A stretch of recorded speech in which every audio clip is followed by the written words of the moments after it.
A stranger handed me a note at my grandfather's funeral, and what I found out made me laugh. My grandfather fooled us all. My grandfather left me $1 in his will along with everyone else, but then a stranger at his funeral slipped me a note with a locker number that led to $150,000 in cash, and 6 weeks later, I was sitting across from 2 FBI agents in a windowless room at the federal building on 4th Avenue, while my mother paced outside screaming that I'd stolen from the family, and my Aunt Nancy was calling every news station in Seattle to report that her father's caretaker had been a con artist who'd somehow manipulated a confused old man into hiding drug money. The note, written in my grandfather's shaky handwriting on the back of a CVS receipt, the ink slightly smeared where my sweaty palm had gripped it, said only Box 111 South Station with a small key taped to it, and I'd stood there in my too tight black dress that pinched under my arms while my family argued over grave dirt about how unfair it was that Charles Emmett Morrison had left his entire estate, every dollar of his supposed fortune, divided equally among 7 relatives as 7 $1 bills delivered in individual envelopes by his attorney. I was 18 years old. I'd just lost the only person who'd ever treated me like I mattered. And when that woman with kind eyes and a worn leather bag pressed that note into my palm and whispered, "Don't let anyone see it, especially your family," I thought it was a gift, a secret treasure hunt, one last game from the man who used to hide butter candies in his coat pockets and wink at me about buried treasure. I did not know I was holding evidence in a financial exploitation case that would eventually involve Adult Protective Services, the King County Prosecutor's Office, 3 different law firms, and a forensic accountant who would spend 4 months reconstructing my grandfather's finances from 2019 until his death. Let me go back to the beginning, because the context matters, because I didn't understand until much later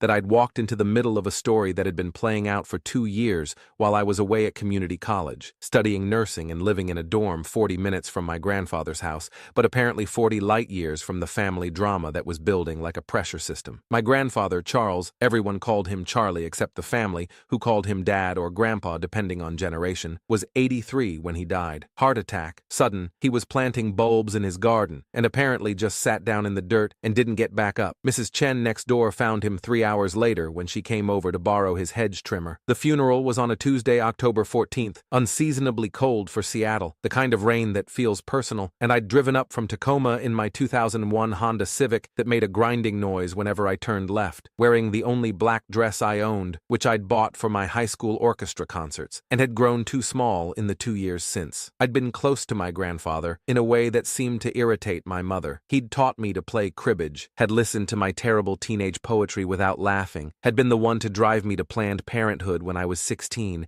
and needed birth control and couldn't tell my parents. When everyone else in the family treated me like I was invisible or inconvenient, Grandpa Charlie saw me, really saw me, and would ask about my classes and my friends and whether I was eating enough vegetables. He'd had this joke he'd repeat every time I visited. "One day, little one, I'll leave you a treasure, a real treasure." And he'd tap his nose conspiratorially like we were in on something together. The funeral itself was at Greenwood Memorial, a place that smelled like carpet cleaner and lilies, with that particular acoustic quality where every whisper carries. There were maybe 30 people there, neighbors, a few people from his church, the family. The family came because they were supposed to, because that's what you do, but I could feel their distraction, their irritation, their barely contained fury radiating off them like heat shimmer. The will had been read 3 days earlier. I hadn't been there. I'd been at work. I was doing night shifts at a nursing home to pay for school, but my mother had called me immediately afterward, her voice tight and strange. $1, she'd said. Your grandfather left each of us $1. 7 people, $7. That's it. What happened to everything else? I'd asked, genuinely confused. Grandpa had owned his house outright, a 3-bedroom Craftsman in Ballard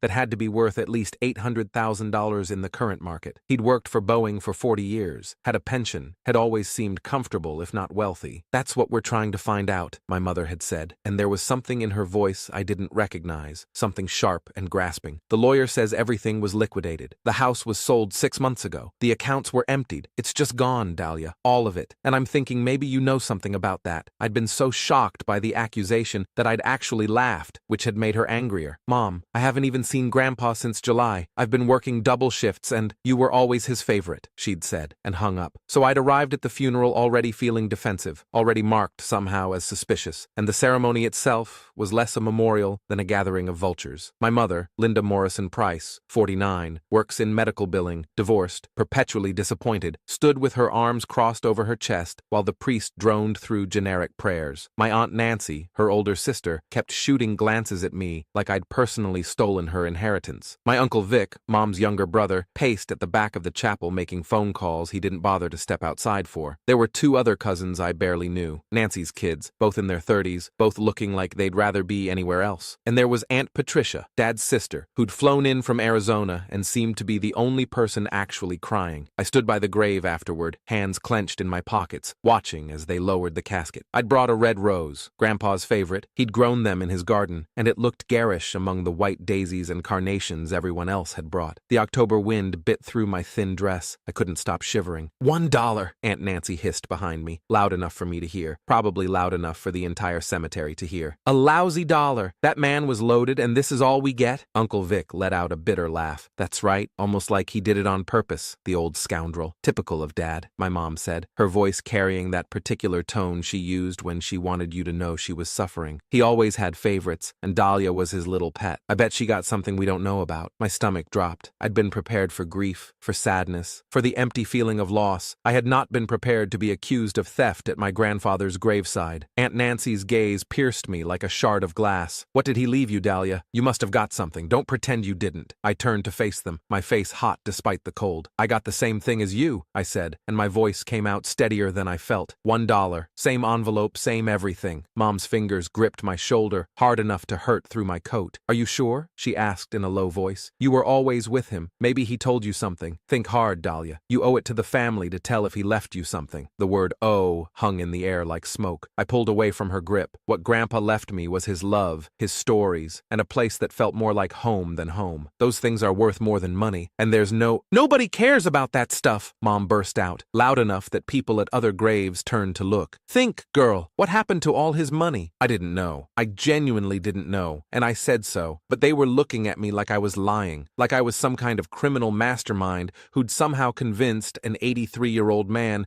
to hide his entire estate from his family. Uncle Vic said, loud enough for me to hear, she knows something, and then they were all talking at once, throwing accusations like stones, their voices blending into a wall of noise that made my head pound. I wanted to scream at them that Grandpa was right there, right in that box being lowered into the ground, and they were supposed to be mourning him, not calculating what they'd lost. But I didn't say anything. I just stood there, frozen, while they argued and accused and circled around me like sharks. They didn't stay long after that. They left in a convoy of cars, still arguing, probably headed somewhere to continue their post-mortem of Grandpa's finances. I stayed by the grave, alone, crying in a way that felt like choking. You must be Dahlia. I looked up to see a woman, 60-ish, with kind eyes and a worn leather bag slung over her shoulder. She had gray hair cut short, practical, and she wore a navy peacoat that looked expensive. Her smile was calm and enigmatic, as if she knew something the rest of us didn't. I was a friend of your grandfather's, she said, leaning in slightly, conspiratorially. He asked me to give you this. Before I could respond, before I could even process what was happening, she slipped a folded note into my hand and whispered, "Don't let anyone see it, especially your family." Her presence seemed surreal, like a dream, and before I could ask her name or what this was about or anything, she vanished into the crowd of mourners, still filtering out toward the parking lot. My heart pounded as I unfolded the note, shielding it with my body so no one could see. Box 111, South Station. Taped to the back was a small silver key, the kind you get for storage lockers or gym lockers, with a number stamped into it, 111. For a moment, I just stood there, the words blurring before my eyes. Then it dawned on me. Grandpa's treasure. The thing he'd joked about for years. A laugh bubbled up from my throat, inappropriate and wild, but I couldn't stop it. He wasn't kidding. He'd actually left me something, hidden away where the family wouldn't find it,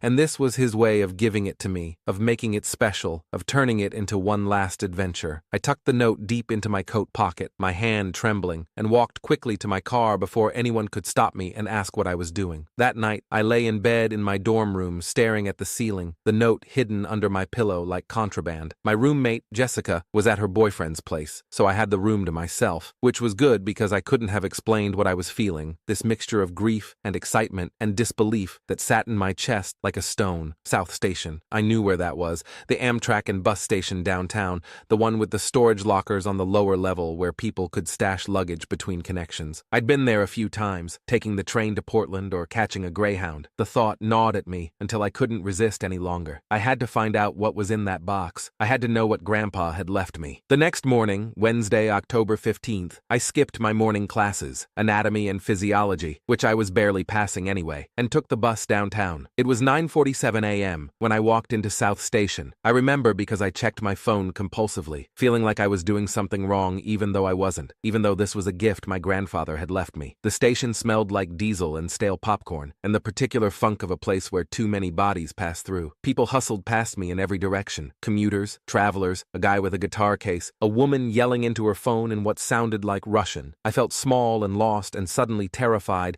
that this was all a mistake, that the box would be empty or gone or full of his old cribbage boards and photographs. But Grandpa's voice echoed in my mind, "A real treasure, little one." I found the storage lockers on the lower level, past the ticket kiosks and the Hudson News, in a dim corridor that smelled like metal and cleaning solution. Rows of gray metal boxes covered the wall, all identical, all slightly rusted. My eyes scanned the numbers, 89, 94, 103, 108. There, box 111. I pulled out the key with trembling fingers and inserted it into the lock. For a moment it stuck and panic gripped me. What if it was the wrong key? What if someone had already emptied it? But then, click, the lock released and the door swung open. Inside was a duffel bag, old, faded Adidas, navy blue with white stripes, heavy. My hands shook as I pulled it out. It had to weigh 30 pounds, and I set it on the ground because I couldn't hold it and open it at the same time. The zipper stuck, and I had to yank it twice before it gave way. The bag was full of money, stacks of it, $100 bills bundled with blue rubber bands, packed tight, layer after layer. My jaw dropped. My mind went blank. I reached in and pulled out a bundle, thumbing through it, all hundreds, maybe 100 bills in the stack, $10,000 right there in my hands. And there were more bundles, many more. I couldn't count them standing there in the corridor, couldn't even process what I was seeing, but there had to be. My brain was trying to calculate at least $150,000, maybe more. And tucked on top was another note, written in Grandpa's shaky handwriting on lined paper. "To my dear granddaughter, all I've saved is now yours. Take it and live free, little one. The rest of the family might not see your worth, but I've always believed in you. This is clean money, saved over years. Don't let them take it from you. Go build your life. Grandpa Charlie." Tears welled up in my eyes as I held the note to my chest,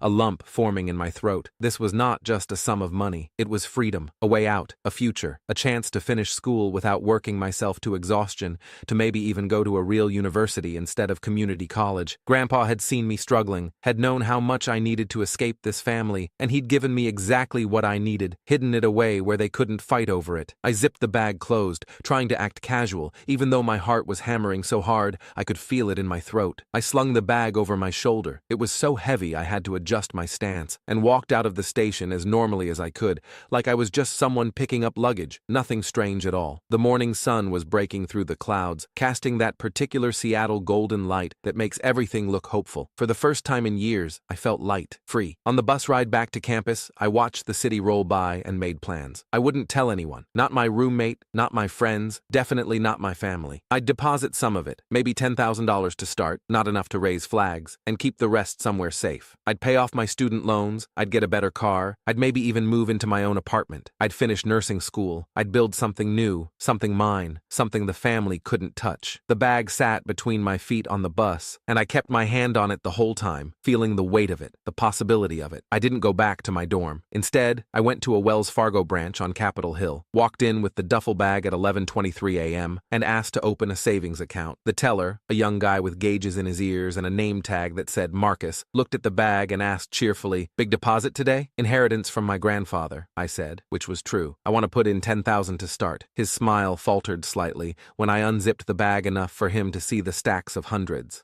Okay, he said. "I'm gonna need to get my manager for this. Large cash deposits, we have to do some paperwork. It's just bank policy." That should have been my first warning, but I was 18 and naive and thought paperwork just meant forms, signatures, the usual bureaucratic nonsense. Marcus disappeared into an office, and a woman emerged. Late 40s, blazer, severe bun, name tag, Susan Kowalski, branch manager. She smiled at me, but it was a professional smile, the kind that doesn't reach the eyes. "Ms. Morrison, I understand you'd like to make a large cash deposit." "Yes," I said. $10,000. "And this is from?" "My grandfather. He left it to me." She nodded slowly. "I'm going to need to see some documentation. Do you have a copy of the will or a letter from the estate executor?" I pulled out Grandpa's note. She read it, her expression unreadable, then handed it back. "This is lovely, but I'm going to need something more official. When there's a large cash deposit, especially from an inheritance, we need to verify the source. It's a federal requirement, part of anti-money laundering protocols. We file what's called a currency transaction report for anything over $10,000. My stomach dropped. "I didn't know that. Most people don't," she said kindly. "But it's nothing to worry about if everything is legitimate. Can you provide contact information for the estate executor or documentation from probate court? I had no idea who the estate executor was. I assumed it was my mother or one of her siblings. I can find out, I said, my voice small. Why don't you do that, Susan said, and come back when you have the documentation. In the meantime, I'm required to file a suspicious activity report given the circumstances. Large cash deposit, inheritance claim without documentation. The cash itself appears to be quite old. It's just standard procedure. The words suspicious activity report made my blood run cold. I'm not doing anything wrong, I said, and I sounded defensive even to myself. I'm sure you're not, Susan said soothingly, but these are the rules. I'm going to hold off on the deposit until we can verify everything. Why don't you take the cash back home, keep it somewhere safe, and when you get the documentation, we'll process everything properly. I wanted to argue, wanted to explain that Grandpa had left this to me, that it was mine, that there was nothing suspicious about it, but the way she was looking at me made it clear the conversation was over. I zipped the bag closed, feeling humiliated and confused, and walked out of the bank with all $150,000 still in my possession. I should have stopped there. I should have called a lawyer, should have done research, should have at least told someone what was happening. But I was 18 and scared and convinced I was doing something wrong even though I wasn't, and all I could think was that I needed to get this money somewhere safe before someone took it from me. I went to a different bank, Chase, on Broadway. Different teller, different manager, same story. Do you have documentation? By the third bank, Bank of America, at 2:35 p.m., I'd learned to lie. I said it was from selling a car, that I'd been saving for years, that it was money from my job. The teller, an older woman named Patricia, looked at me with something like pity and said, "Honey, nobody saves $10,000 in cash from a part-time job. Where is this money really from?" And that's when I realized I was trapped. I couldn't deposit the money without documentation I didn't have. I couldn't spend it without raising questions. I couldn't even keep it without feeling like I was doing something illegal, even though Grandpa had left it to me, even though it was mine. I went back to my dorm room and shoved the duffel bag under my bed, and for the first time since finding it, I felt afraid. The call came 3 days later, Saturday morning, October 18th, 9:15 a.m. My mother. "Dahlia, we need to talk. There's been some developments." "What kind of developments?" "Adult Protective Services contacted Nancy. They want to talk to all of us about Dad's finances. Apparently, someone filed a report 2 years ago saying he might have been the victim of financial exploitation."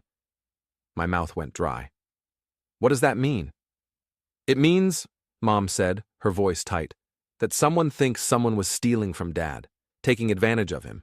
And given that you were the one he was closest to, I think you need to come clean about what you know." "I don't know anything." "Then why did 3 different banks call the estate attorney yesterday to report that someone matching your description tried to deposit large amounts of cash, claiming it was from Dad's inheritance?" I felt like I'd been punched. The banks had talked to each other. Of course they had. And they'd called the estate attorney, a man named Robert Fitzpatrick, who I'd never met, and he'd called my family. "That's because Grandpa left me some money," I said, and it came out sounding guilty even though I hadn't done anything wrong. "He left me a note with a key, and there was money in a storage locker. He wanted me to have it." The silence on the other end of the line lasted so long I thought she'd hung up. Then, "How much money, Dahlia?" I hesitated. "I don't know. I haven't counted it all. Estimate. Maybe $150,000? The sound she made was somewhere between a gasp and a scream. "You took $150,000 and you weren't going to tell anyone?" "Grandpa left it for me. There was a note." "That money doesn't belong to you. If Dad had money hidden away, that's part of the estate. That should have been divided among all of us. You stole from your family, Dahlia. You stole from us. I didn't steal anything. He gave it to me." But she'd already hung up. The next call came 20 minutes later from a number I didn't recognize. A woman's voice, professional, measured. "Ms. Morrison, this is Detective Sarah Chen with the King County Sheriff's Office, Financial Crimes Unit. I need to ask you some questions about your grandfather, Charles Morrison, and some cash that was recently reported. Can you come down to the station today?" That's when I started shaking.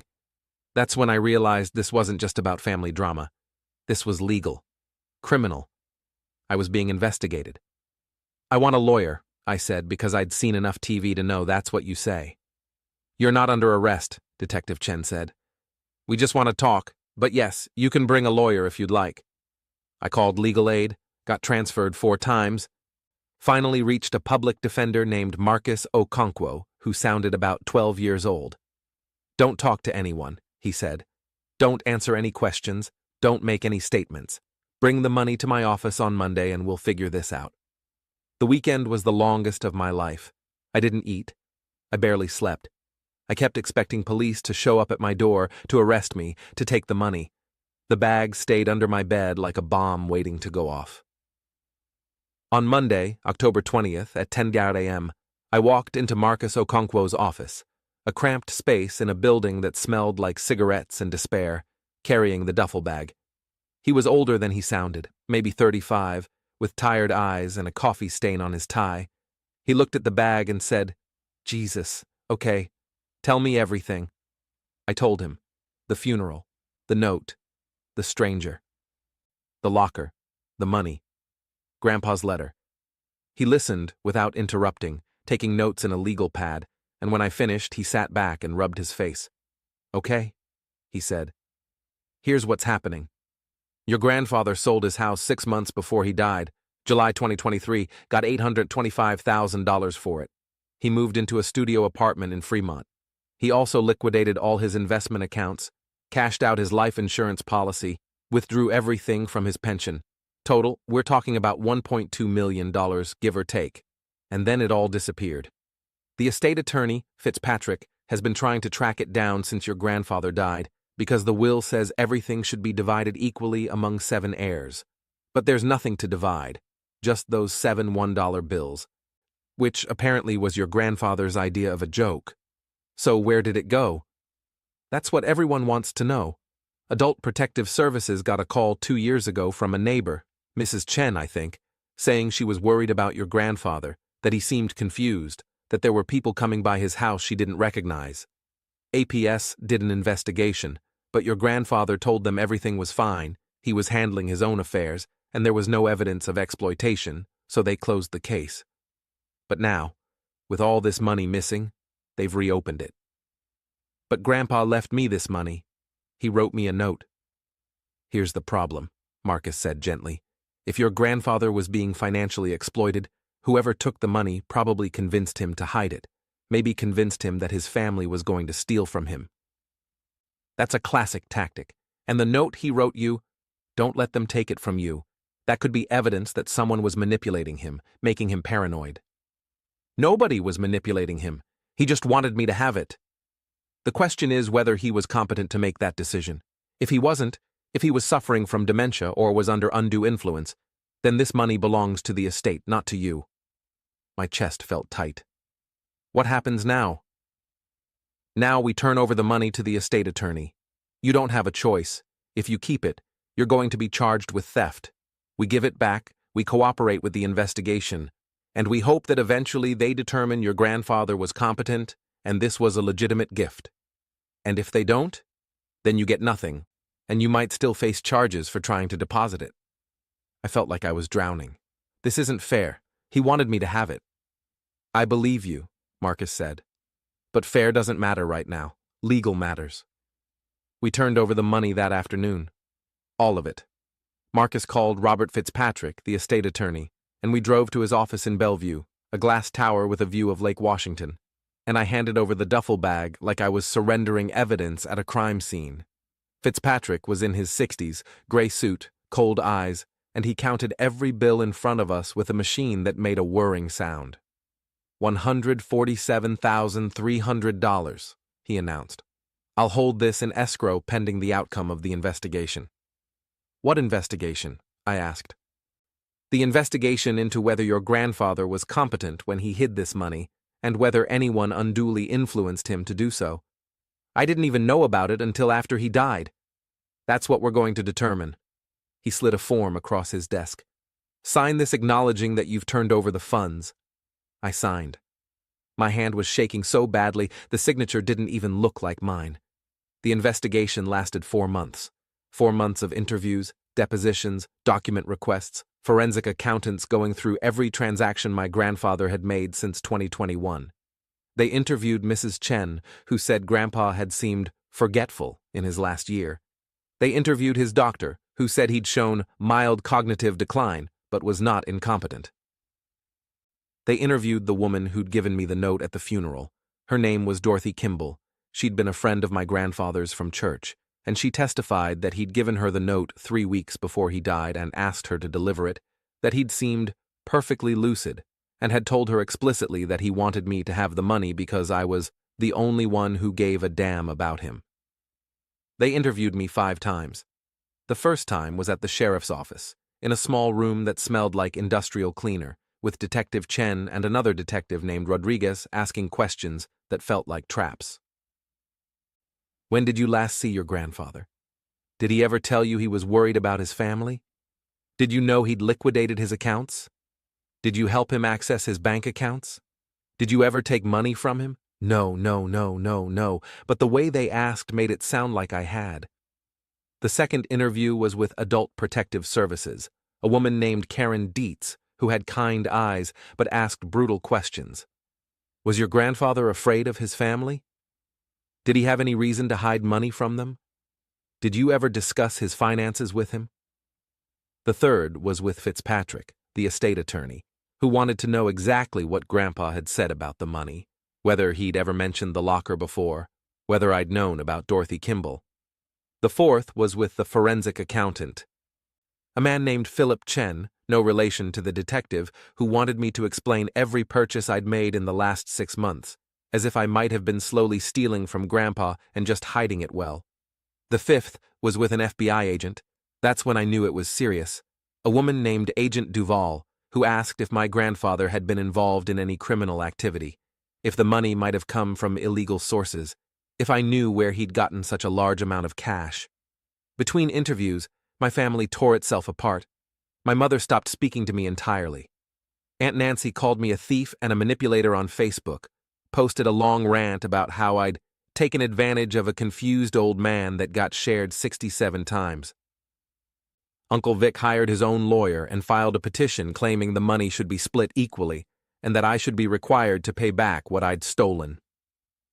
My cousins, people I barely knew, came out of the woodwork to claim I'd always been sneaky and manipulative.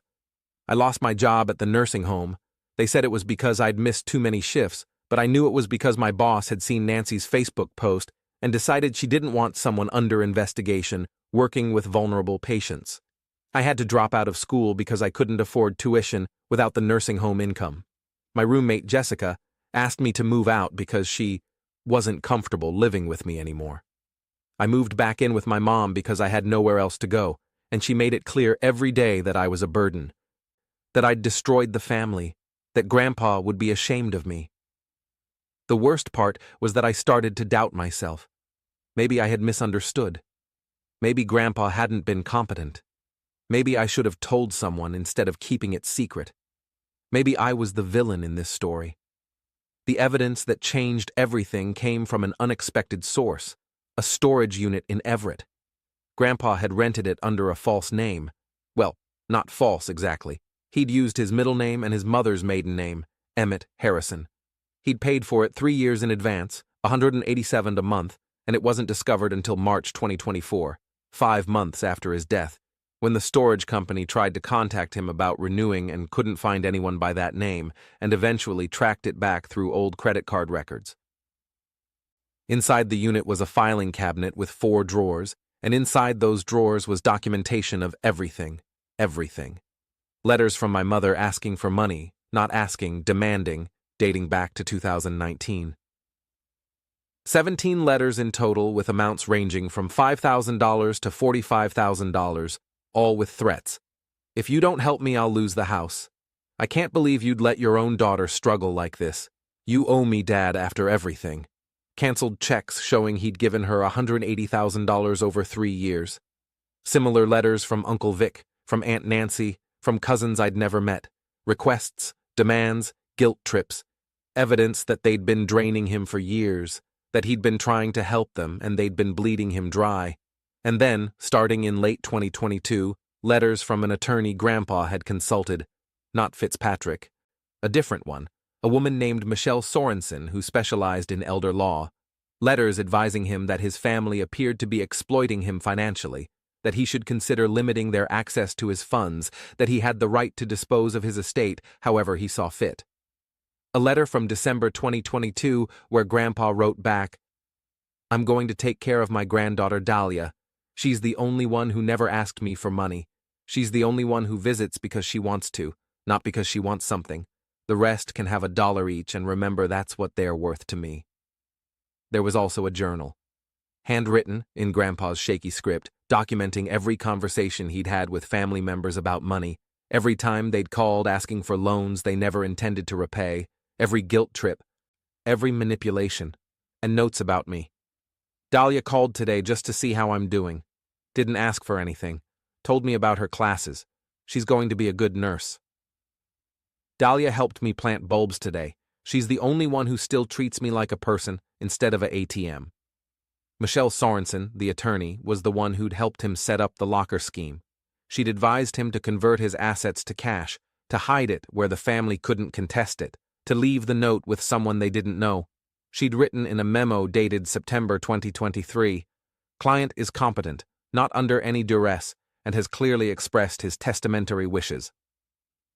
He wants to leave his estate to his granddaughter and to make it clear to the rest of his family that their financial exploitation will not be rewarded."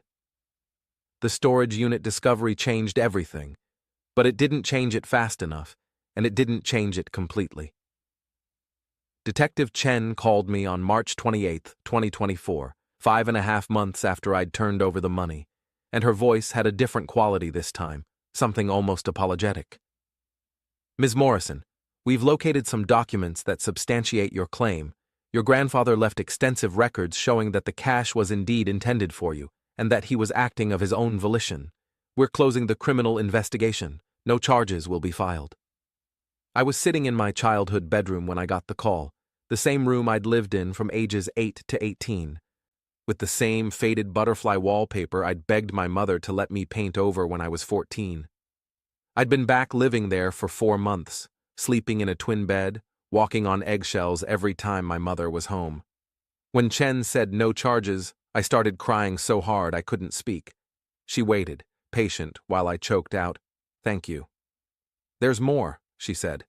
"The investigation has been expanded to include potential financial exploitation of your grandfather by other family members. I can't discuss details, but I wanted you to know that the evidence supports your version of events. You were telling the truth."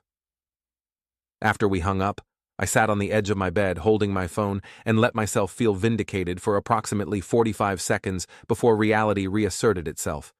I still had no job, no school enrollment, no money, no friends, and a family that had spent the last 5 months publicly destroying my reputation. Being right didn't undo any of that.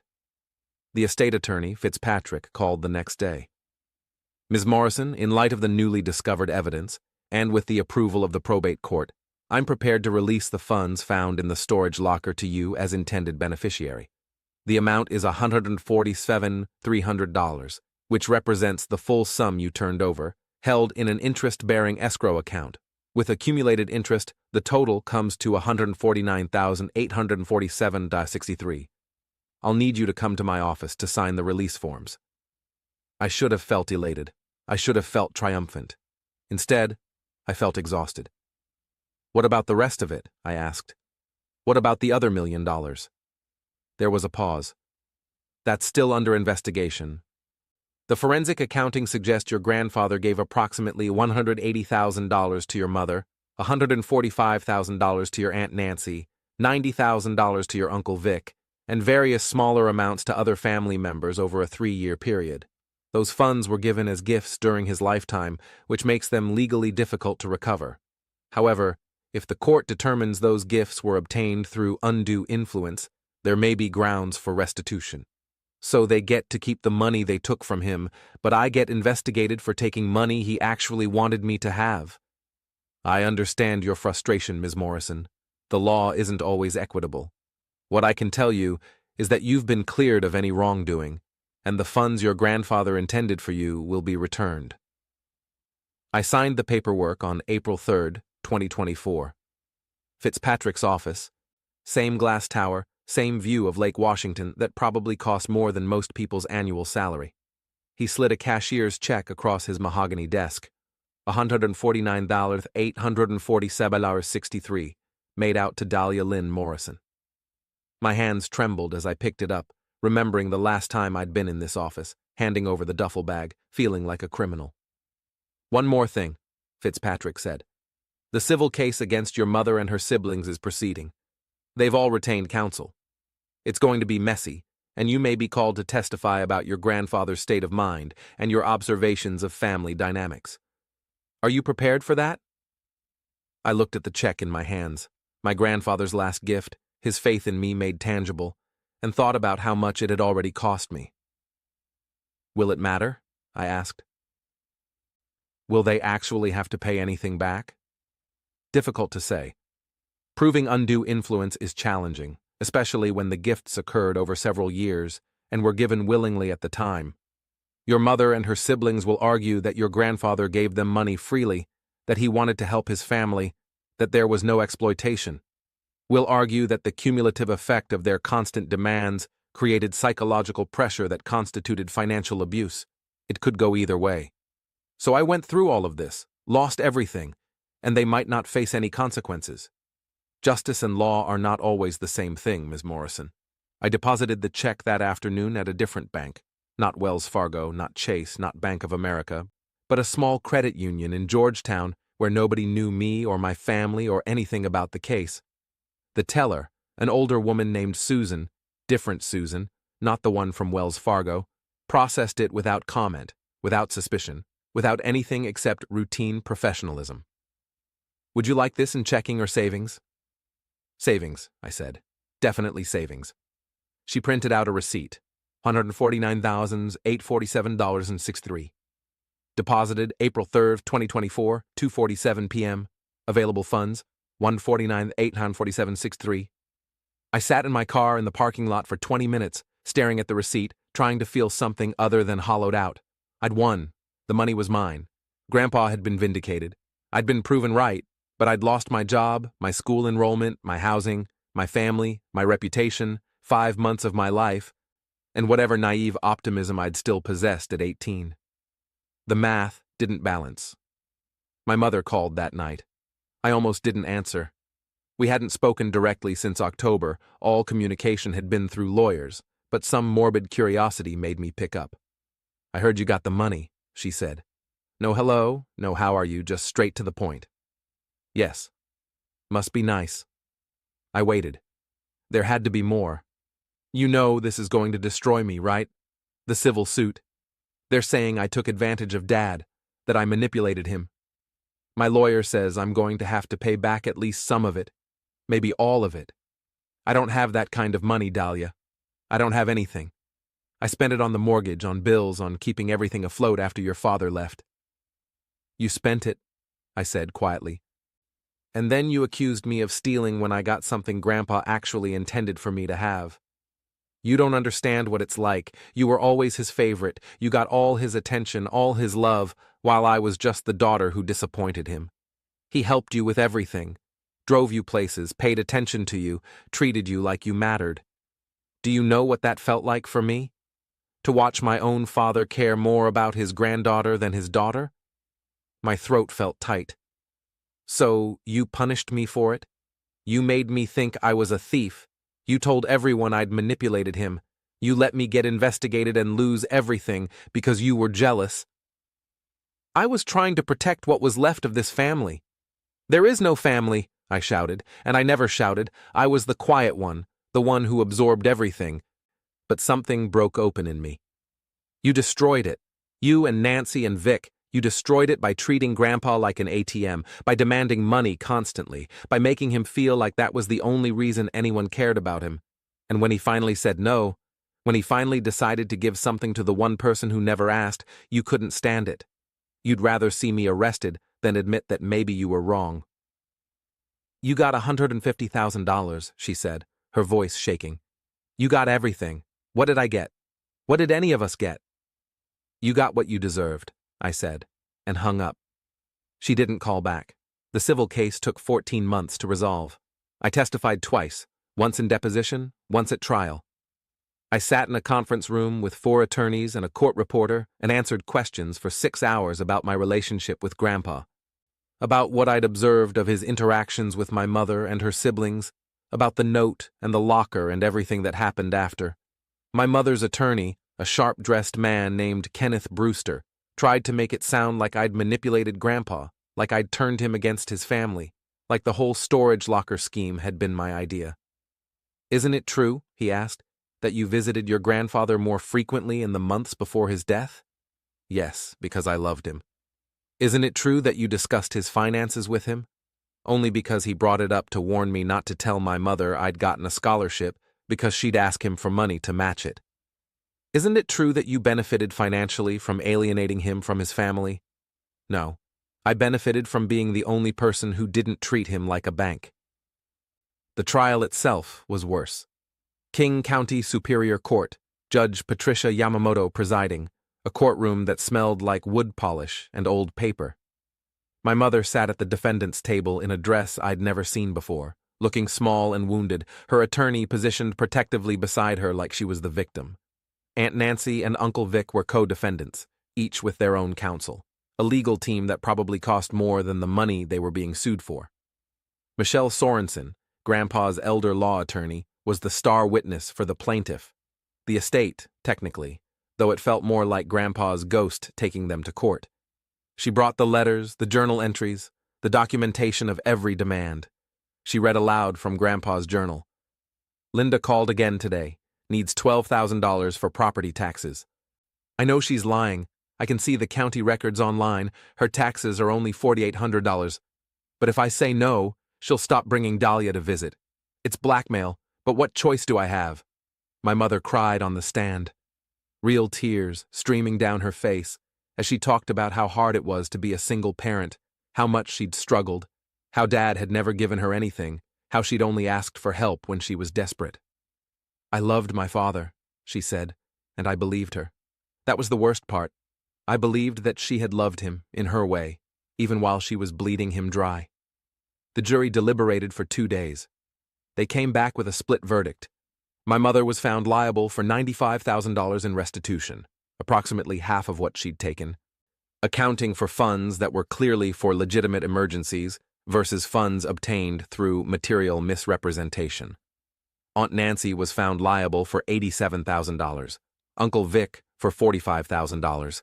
The total came to $227,000, which would be returned to the estate and distributed according to Grandpa's will, which meant since everything else had already been liquidated and distributed as 7 $1 bills, it would go back into probate, be divided among all 7 heirs, and each person would get approximately $32,428, including me, including my mother, including Aunt Nancy and Uncle Vic, who would essentially be paying money to themselves. The law, Fitzpatrick had said, isn't always equitable. My mother declared bankruptcy 6 months later. She'd spent the money years ago. She didn't have assets to liquidate. Her wages were garnished, but she worked in medical billing and made $42,000 a year before taxes. After the bankruptcy, her obligation was discharged. She paid back $11,000 total. Aunt Nancy managed to settle for $30,000 by liquidating her 401k. Uncle Vic fought it for another year before finally settling for $20,000 and a payment plan. The estate recovered $61,000 of the $227,000 owed. The lawyers took $45,000 in fees. The remaining $16,000 was divided among 7 heirs, $2,285.71 each. I got my $2,285.71 check in November 2025, nearly 2 years after Grandpa died. I didn't cash it for 3 months. I kept it on my dresser, looking at it occasionally, trying to feel something about it. Eventually, I deposited it and used it to buy textbooks, because I'd gone back to school. Different school, University of Washington instead of community college, studying not nursing but accounting, because if the last 2 years had taught me anything, it was that money and paperwork and documentation mattered, that the person who could read the numbers and track the paper trail had power that the people who just felt things and hoped for the best would never have. I paid my tuition with Grandpa's money, the $149,847.63 that had started everything. I lived frugally, got a studio apartment in the U District for $100 a month, worked part-time at a tax preparation office, bought a used Toyota, packed my lunches. The money Grandpa left me would cover 4 years of school with enough left over for a down payment on a condo if I was careful. I didn't speak to my mother for 2 years. She tried, occasionally, texts on my birthday, a card at Christmas, but I couldn't do it. I couldn't sit across from her and pretend that everything was okay, that she hadn't tried to destroy me to cover her own guilt. Aunt Nancy sent me a Facebook friend request in 2026 that I declined. Uncle Vic I never heard from again. The only family member I maintained any contact with was Aunt Patricia, Dad's sister, who'd flown in from Arizona for the funeral and then flown back before any of the financial drama erupted. She called me in December 2025, after the bankruptcy and the settlements and the final distribution of the estate. "I heard what happened," she said. "All of it. Charlie would be proud of you, honey. He really would." "Would he?" I asked. "I destroyed the family." "No," she said firmly. "They destroyed themselves. Charlie saw it happening for years, and he tried to protect you from it. You honored his wishes, and you didn't let them bully you into giving up what he wanted you to have. That takes courage. It doesn't feel like courage.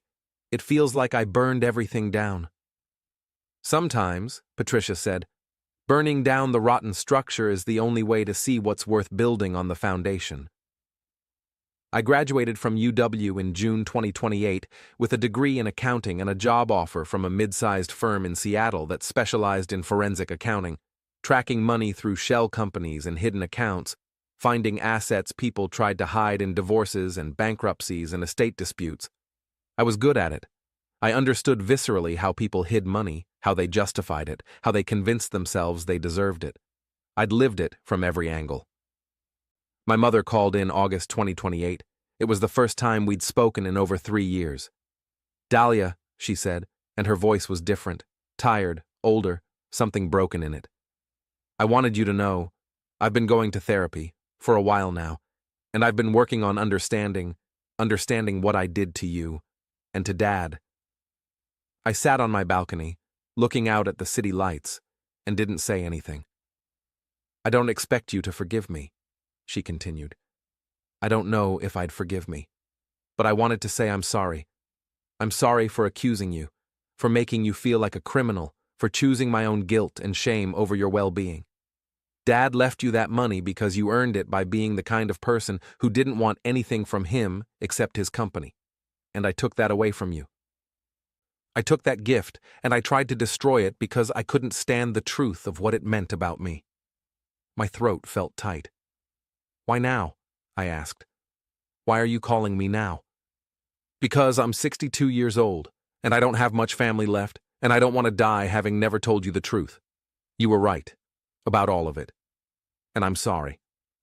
We didn't reconcile, not exactly. But we started talking again, carefully, monthly phone calls that felt like walking on ice. She asked about my job, about my life, about whether I was seeing anyone. I wasn't.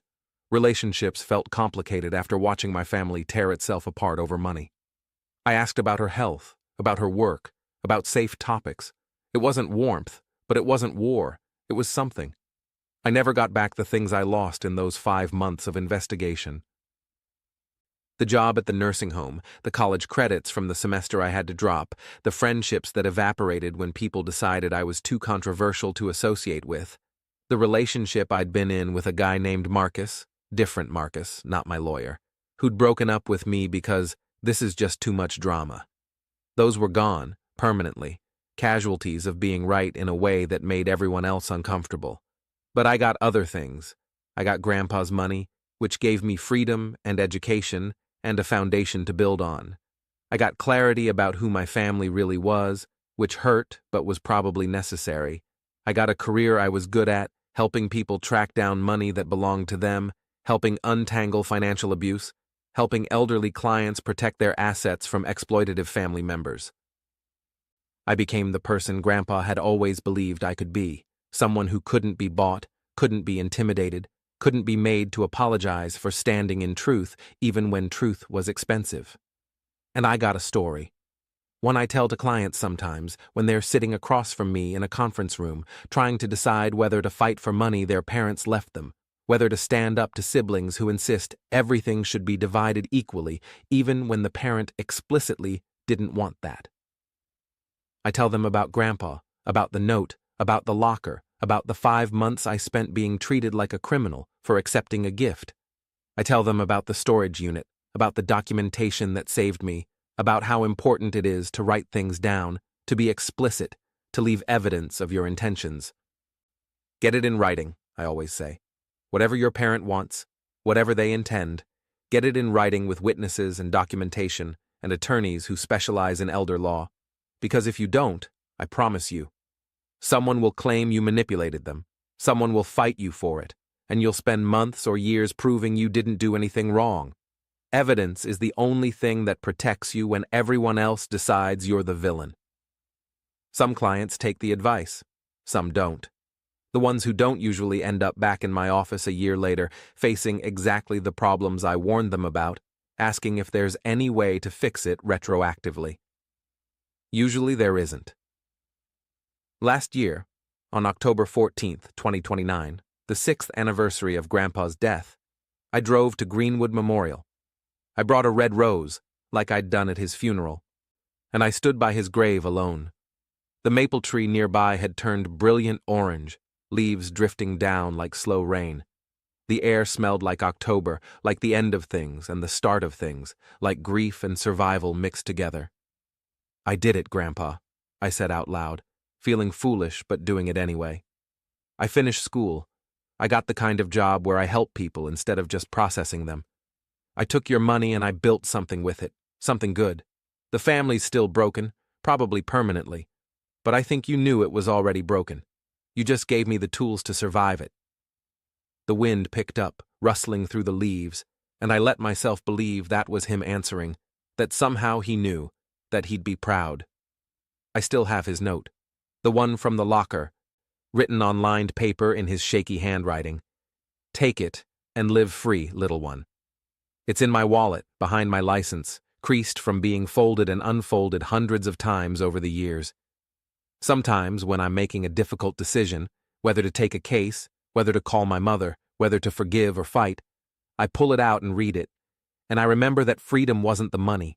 Freedom was the permission to build my own life on my own terms, even when that meant losing everyone who couldn't accept the person I was building. 6 years later, I'm 24. I have an apartment I pay for, a job I'm good at, a life that's mine. I have scars, financial, emotional, familial, but they're healed scars, the kind that ache when the weather changes but don't bleed anymore. I have a complicated relationship with my mother, no relationship with my aunts and uncles, and a clear understanding that family is a verb, not a noun. You have to do the work of being family.